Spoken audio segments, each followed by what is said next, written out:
Assalamualaikum warahmatullahi wabarakatuh. Selamat berjumpa kembali anak-anak.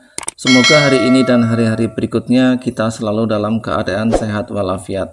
Dan bagi kawan-kawan kita yang hari ini tengah sakit, semoga segera disembuhkan Allah Subhanahu wa taala. Anak-anak, hari ini kita akan membahas tentang sistem komputer.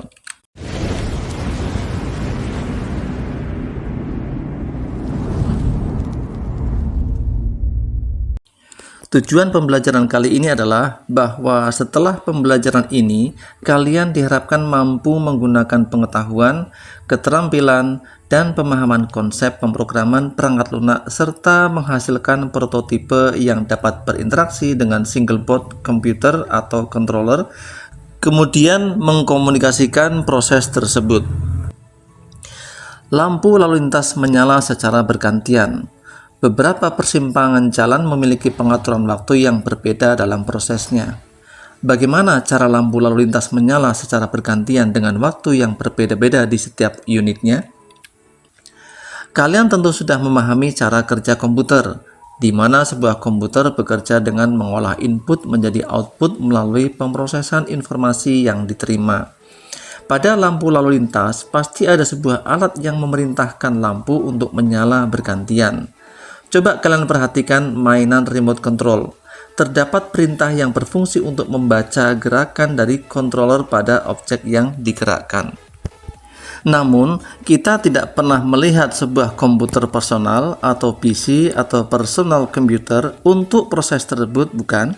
Apakah kalian dapat menerka di mana letak pusat kendali yang mengelola perintah-perintah yang diberikan atau input kepada alat keluaran seperti lampu atau motor penggerak mainan?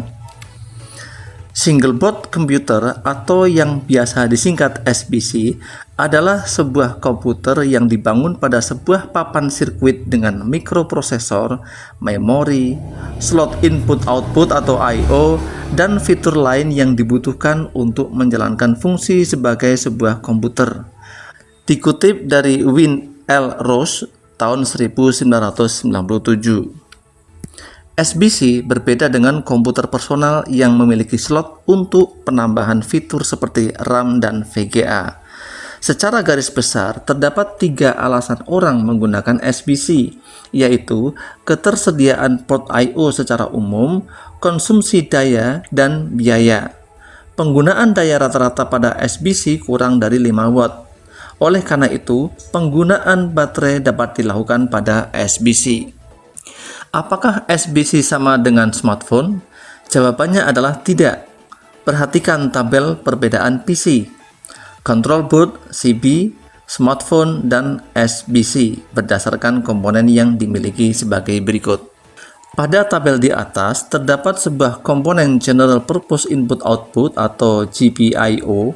Komponen tersebut merupakan pin I/O yang dapat dikonfigurasi untuk melakukan fungsi yang berbeda.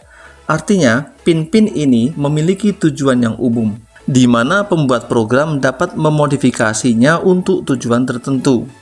Lingkaran merah pada gambar berikut adalah GPIO pada salah satu perangkat SBC. Pada dasarnya, skema GPIO sama pada perangkat SBC. Namun, untuk mengantisipasi kemungkinan adanya perbedaan skema GPIO pada perangkat dengan merek yang berbeda, sebaiknya kalian memeriksa kembali dokumentasi yang tersedia pada situs penyedia SBC kalian. Seperti pada gambar ini, skema GPIO dari Raspberry Pi tersedia pada situs raspberrypi.com. Pada gambar tersebut, kalian dapat melihat beberapa port I/O seperti port Ethernet, USB, dan HDMI. Apakah kalian dapat mengidentifikasi port-port tersebut? Pada jenis-jenis papan Raspberry akan menyediakan port yang berbeda sesuai dengan kebutuhan dari pengembang. Pada saat video ini dibuat, papan Raspberry yang paling sederhana adalah Raspberry Pico Board yang memiliki 1 buah port USB saja. Dapatkah kalian mencari jenis papan Raspberry yang lain? Coba diskusikan dengan teman kalian.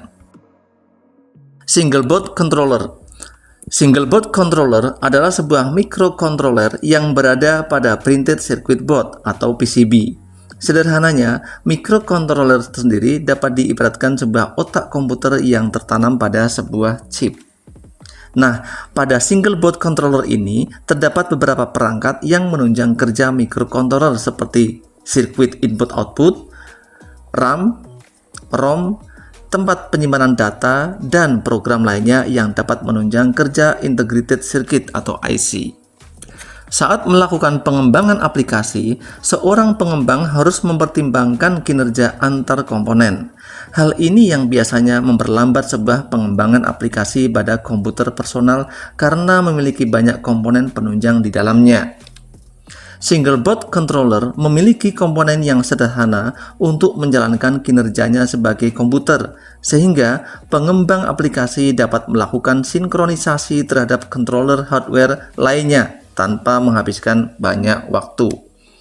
Biasanya, single board controller ini tergolong alat yang cukup murah sehingga biaya pengembangan aplikasi dapat ditekan. Alat ini juga cukup terkenal di kalangan pendidikan karena kita dapat mempelajari bagaimana mengembangkan sebuah aplikasi sederhana dengan biaya yang relatif murah. Sistem dari microcontroller ini menyediakan beberapa bentuk dari sinyal input dan output yang mengizinkan perangkat lunak aplikasi untuk mengendalikan sistem dari luar. Perangkat untuk komunikasi antar alat sangat bergantung pada usia dari sistem microcontroller tersebut. Pada masa awal kemunculan dari single board microcontroller harus menyertakan serial port untuk menambahkan pembacaan sinyal antar perangkat. Berbeda dengan microcontroller masa kini, di mana sebuah single board controller dapat memiliki port USB, jaringan nirkabel, baik Bluetooth, Wi-Fi, sinar inframerah, dan lain-lain, bahkan memiliki port Ethernet untuk kabel jaringan berbasis UTP. Port yang dilingkari pada gambar berikut adalah contoh port Ethernet pada single board controller. Kalian juga dapat melihat beberapa port lainnya pada alat yang sama. Ayo berdiskusi. Jenis aktivitas kelompok. Nomor aktivitas SK-K12-01. Dari materi yang telah diberikan, buatlah sebuah tabel yang memaparkan perbedaan antara single board computer dan single board controller. Paparkan secara detail perbedaan dari keduanya. Coba kalian telusuri jenis-jenis papan lainnya selain Raspberry dan Arduino yang digunakan untuk pengaplikasian microcontroller. Coba kalian kelompokkan berdasarkan jenisnya, apakah termasuk SBC atau single board microcontroller. Anak-anak, untuk video kali ini cukup sampai di sini dulu. Selamat belajar, selamat beraktivitas, semoga kalian sukses. Wassalamualaikum warahmatullahi wabarakatuh.